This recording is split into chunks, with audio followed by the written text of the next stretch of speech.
युद्ध आरंभ हो चुका है। अब ये किसी व्यक्ति का प्रश्न नहीं रहा, राक्षस जाति का गौरव और इस देश के मान अपमान का प्रश्न हो गया है।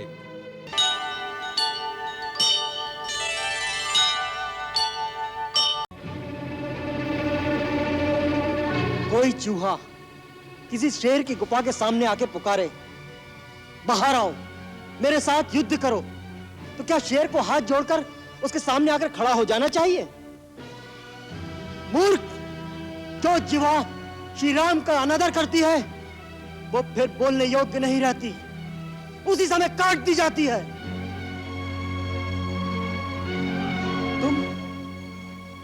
तुम मुझे अज्ञानी बालक की भांति तर्क कर रहे हो, इसलिए मुझे तुम पर और तुम्हारी मां के आंसुओं पर दया आती है।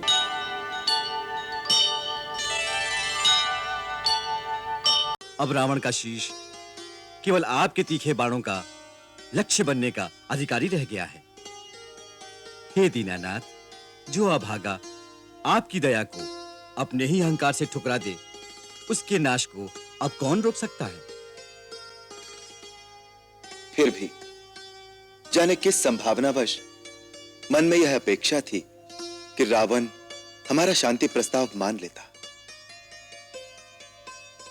कभी कभी ऐसा लगता है कि किसी जन्म में वो हमारा परम सेवक रहा है, तभी हमारे अंतःकरण में उसकी भूल को क्षमा करने की प्रेरणा होती है।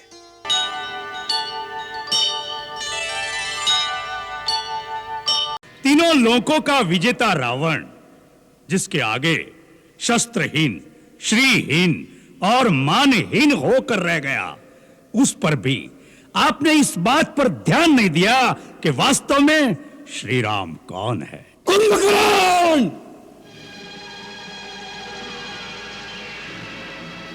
शत्रु को श्री लगाकर संबोधित मत करो।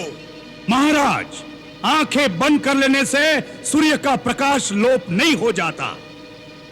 जो तीनों लोकों के स्वामी हैं, स्वयं श्रीमान नारायण हैं, उन्हें श्री राम ही कहना पड़ेगा।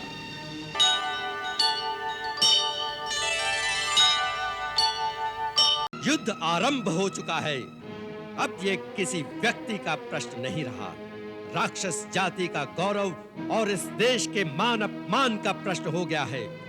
युद्ध क्यों हुआ, दोष किसका था, ये सोचने का समय निकल गया है। अब केवल एक ही लक्ष्य है, युद्ध में विजय। उचित और अनुचित का निर्णय सदा हार और जीत से होता है। सर्वदा विजय ही सच्चा कहलाता है।